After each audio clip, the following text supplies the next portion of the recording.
Alright, so in this lecture we are going to look at our third and final of the big three macroeconomic variables. This is going to be the price level and by extension inflation, the rate of change in the price level.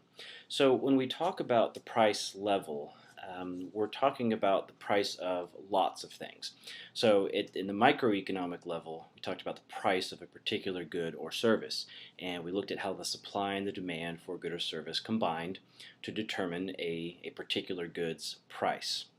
And so now what we want to do is imagine, well, what if we look at the price of all goods and services, or many or most goods and services, or the goods and services that a typical household is going to purchase over the course of a week or a month or a year. And so what we're going to be doing is that we're going to be imagining that we are buying a basket of goods and services. And imagine going to the grocery store and you have a shopping list. And you go into the store, you buy everything on your list, you go up to the checkout counter, and they ring you up, and then on your receipt there's a total bill. And let's say that you go back, week after week, month after month, and you buy the exact same list of grocery items. And every week you get all the items, you go to the checkout counter, and they're going to ring you up. And from week to week, month to month, you're going to see that your total grocery bill, sometimes it will rise, sometimes it will fall, sometimes it will stay the same. And so tracking this basket price is what we mean by tracking a price level. Now in terms of what we actually track in our basket, we look at all sorts of different categories of goods and services. So it's not just food, but we certainly are going to track many different types of food. So a gallon of milk, a loaf of bread, a dozen eggs, you name it. But in addition to food, we think about what else does a household spend money on in a typical week or month. So there's things like clothing, utilities, the gas, electric, and the water bill, communications or entertainment, so your TV, phone, and internet, the house itself, right? There's either a monthly mortgage payment or rent, all of the home repairs that go into maintaining the house, maybe your home insurance. Speaking of insurance, there's health insurance, but also just other healthcare costs in general. So things like checkups at the doctor or prescriptions, furniture and appliances, right? So your sofa and your TV and your fridge and the kitchen table, all of these things we're going to be tracking the price. And transportation, right? Your monthly car payment, a gallon of gasoline, bus tickets, train tickets, you name it. So we're trying to track all of these prices and then think of a way to think of them as a single price level. Okay, and the reason that we spend time doing this is there's economic reasons, but there's also the ethical reasons. So economically speaking, obviously, when the price level is going up, that's going to put some pressure on household budgets, right? And they may cut down on their spending, or they may continue spending the same amount and just consume fewer goods and services. Well, if that happens, that's going to have a negative effect on firms, because if firms aren't producing much, they may still be getting the same revenue because the price is higher, but if they aren't producing as many in terms of quantity, that means they cut down or they need fewer resources such as land, labor, and capital.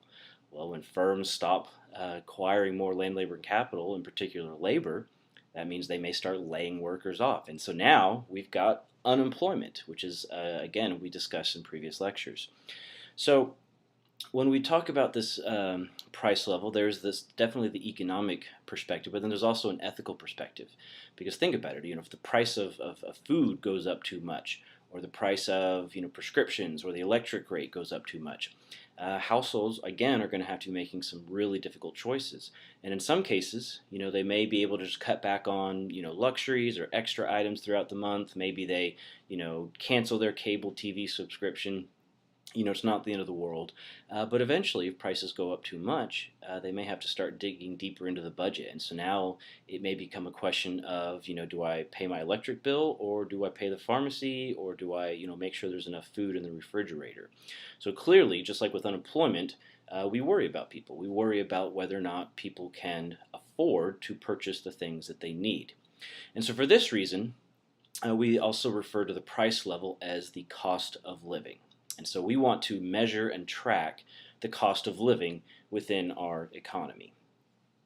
Now, to go about doing this, I'm going to discuss this conceptually, and then there will be a worksheet that will be posted online as well where we go through a numerical example. But just to talk through the process of how we track the price level.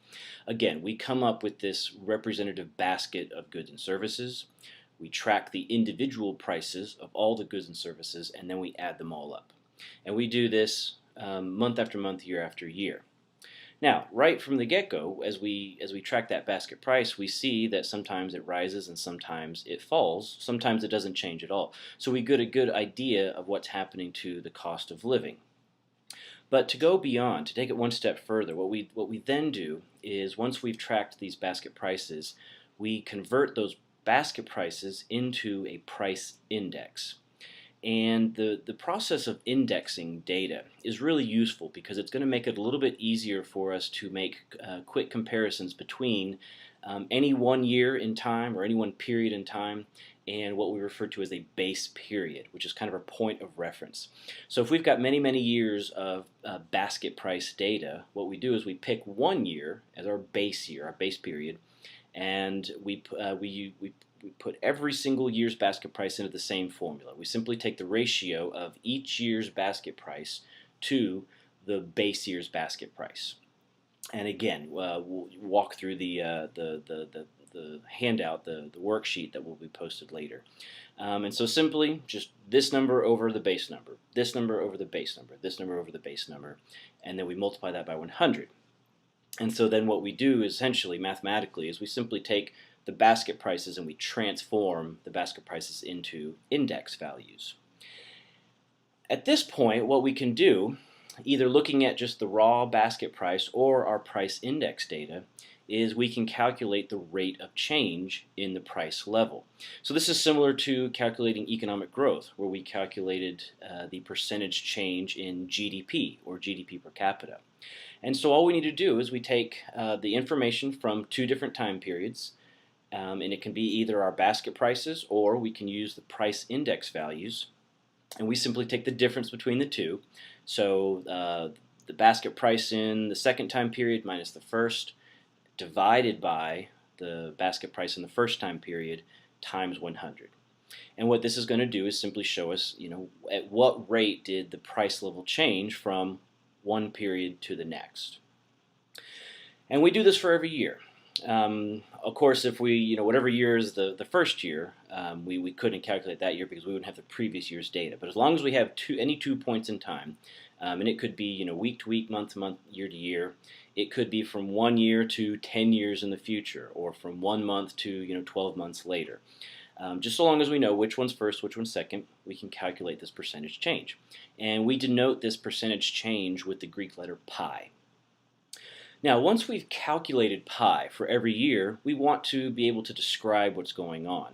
Now, looking at the price index or the basket prices, we can see, that it either rises or falls or stays the same each year. But depending on whether it rises or falls, we'll describe things a little bit differently.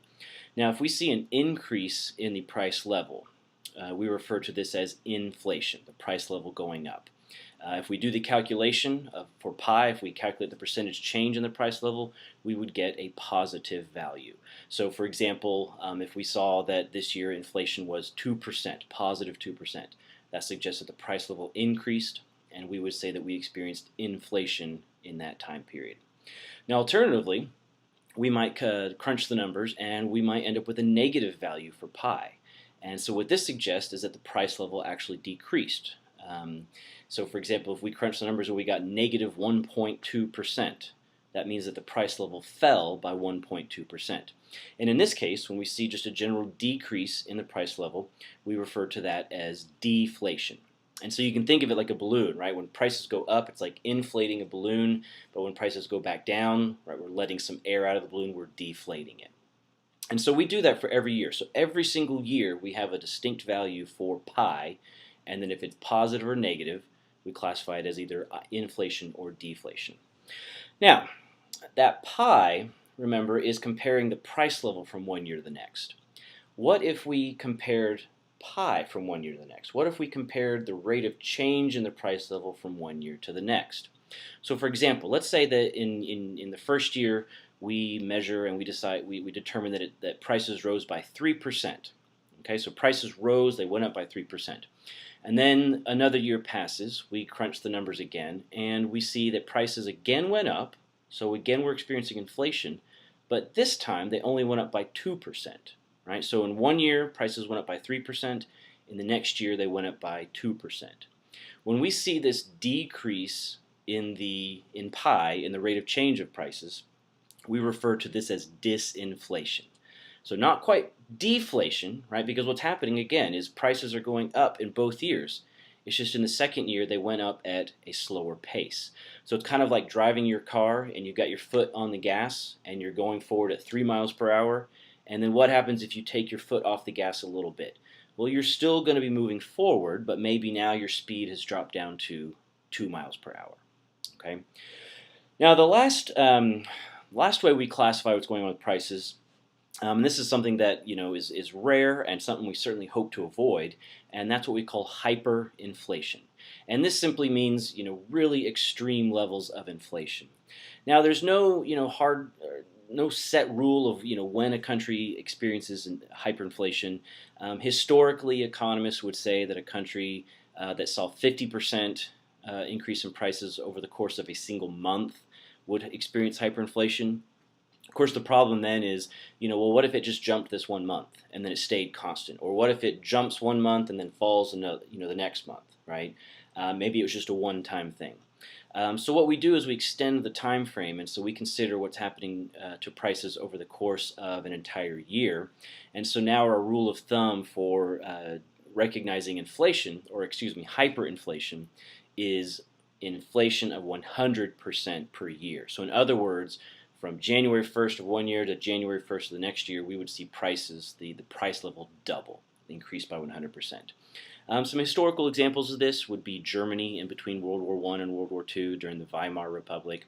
If you Google Germany hyperinflation, you'll see pictures of people going to buy a loaf of bread with a wheelbarrow full of money, or you'll see little kids building up forts with the bricks of money. At some point, some people decide, well, it's cheaper to burn the money than it is to use the money to buy the wood to light your stove. Or in some cases, people actually use the money when they went to the toilet. Because again, when we have an increase in prices, each individual piece of money's value is going to go down. And so, a loaf of bread might cost $1 today, but if we saw 100% inflation, the same loaf of bread would cost $2 the next day. And when we look at historical examples like Germany, what we see is that the inflation is way more than even just 100% per year. It could be thousands, millions, billions, or trillions of percent increase in the price level. And that's how you end up with a situation like Germany. More recently in Zimbabwe, they had some pretty serious hyperinflation. And you can go on eBay, and for about a couple of American dollars, you can buy a single piece of Zimbabwean currency that is 1 trillion Zimbabwean dollars. Of course, it's worthless at this point, but it's just an interesting collector's item. So we are defining our price level as the overall price of a basket of goods or services. We're tracking it over time. We're measuring and describing the percentage change that we observe. And what we want to think about next is, what are the consequences of inflation? How does inflation affect different groups of people? Now, on the negative side, when we ask who is hurt by inflation, there's two groups of people in particular that we focus on. The first group are those people who are on a fixed income. So this means that they're getting, they're earning income, whether they're working for it or maybe they're receiving a pension because they're retired, but that income is fixed. And so they're going to get the same number of dollars in income every single month, year after year. Now, the reason this is a problem, obviously, is because while their income is staying flat, prices are going up.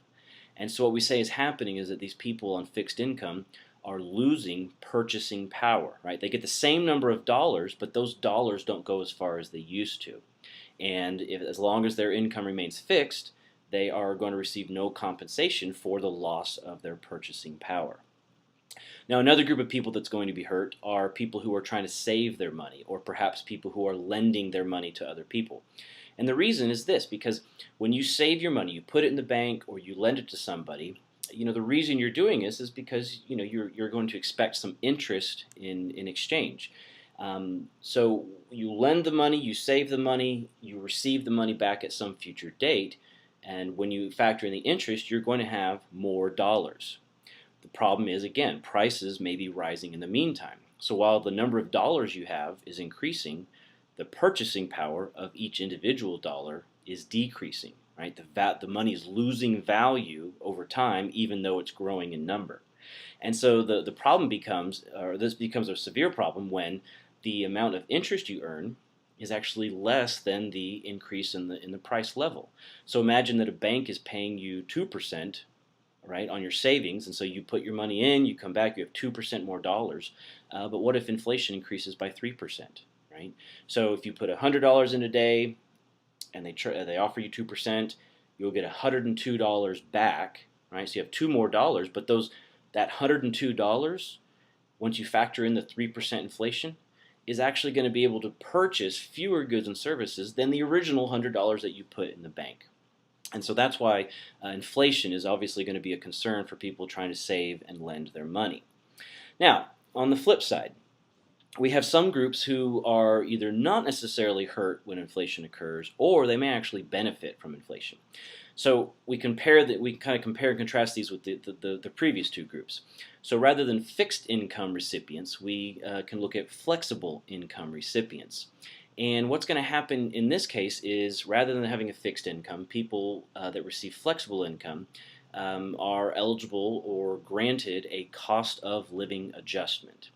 And so the way this works is, you're receiving your income, and then your boss or whoever's providing with the income looks at the price information and says, oh, prices went up, right? So let's say that the inflation was 2.5% over this last year. And so what your boss or your employer may do is say, okay, what was your previous income, what's your current income?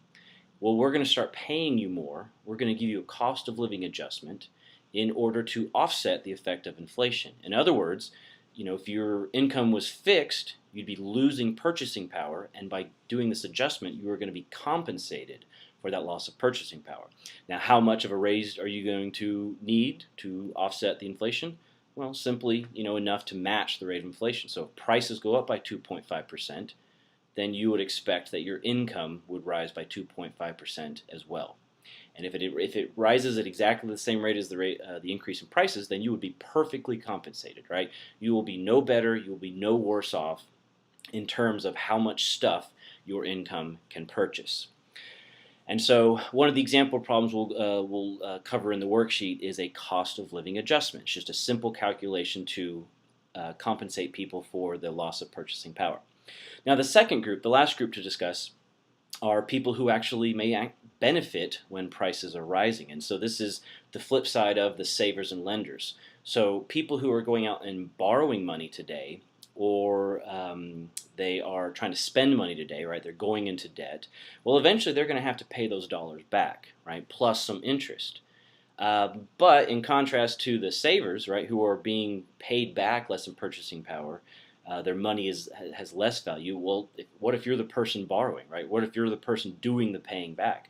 So I may borrow $100 from each of you, and you may charge me 2% interest. So I borrow the 100 and I spend $100 today. I get $100 worth of stuff. Well, in the future, I'll pay you back the $100 plus 2%, so another $2. So that means you'll then have $102.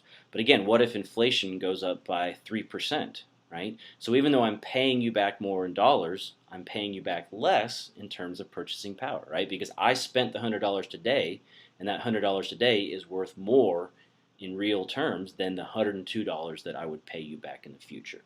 So when inflation is high and interest rates are relatively low, that's going to be a good time for people to go out and borrow money, spend it, and take advantage of the fact that it has greater purchasing power today than it will in the future. And conversely, if inflation is low and interest rates are high, it's not such a good time to borrow. It's probably going to be a better time to save your money. Now, I think that pretty much covers it for just kind of the topical, conceptual, the ideas. Everything else that we're going to cover at this point will be covered in a worksheet that you'll see uploaded in this lesson. It's going to cover a few different things. So we're going to pretend like we've already got some basket prices, and we're simply going to take those basket prices and convert them into a price index. And then using either the basket prices or the price index, we will calculate the rate of change in the price level. So we'll calculate pi. And then we will do a simple cost of living adjustment, and we will do a simple calculation to see what impact inflation would have on interest rates, whether we're borrowing or saving. Now, the only other thing that we're not going to cover for now, or we're not going to do the math, has to do with GDP. And the reason that we've got to pay attention to prices with respect to GDP is because, when we're calculating GDP every year, we're going to be calculating it using that year's market value, that year's prices. So naturally, the problem is that from one year to the next, prices are not always the same. Think of a candy bar, right? What's the market value of a candy bar today? Well, it may be $1 or $1.25. Well, what about the same candy bar 50 years ago? It may have been a nickel or a dime. Well, that's a problem because if you're trying to compare the market value of a candy bar today and a candy bar 50 years ago, right, the candy bar is the same, right? If you produce 100 candy bars today and you produce 100 candy bars in the past, there's no change in the quantity, right? There's no change in the level of production. And so when you measure GDP, right, the quantity may be the same. But if the prices are going up, it's going to result in a higher market value, which means GDP in future time periods is obviously going to be higher than it was in previous time periods when the prices were much lower. And so in economics, we have a handy little tool. It's called the GDP deflator. And the way this works is what we want to do is we want to try to ask, well, what would GDP be today if there were no inflation? Right? So in other words, if we go back 50 years and we calculate GDP 50 years ago, and then prices stay constant, right? We keep paying the same prices every year. What would that do to GDP today? Well, obviously, we produce a lot more today than we did 50 years ago, right? But we also have inflation. So we want to remove the impact of that inflation. So rather than looking at what we call nominal GDP, which is just calculating GDP in each year's prices, again, we want to ask, well, what would GDP be if there were no inflation? If we use the same prices we paid in 1950 or something like that. And so what we do is with a simple calculation that we're not going to worry about for now, we can convert that nominal GDP for each year into real GDP using the price index data. It's just a really simple calculation, and as long as we're tracking the prices and we're doing our accurate calculations, it's a real simple step to convert nominal into real GDP. And then what that allows us to do is to make much more accurate comparisons when we're looking at GDP today versus 50 years ago, and then 50 years from now, future economists will be able to make accurate comparisons to the actual value, the real output that the economy is producing. And again, we're not going to worry about that math for now, but I do want you to be familiar with the concept of deflating GDP, converting nominal into real GDP to account for inflation. And that covers it for this lecture.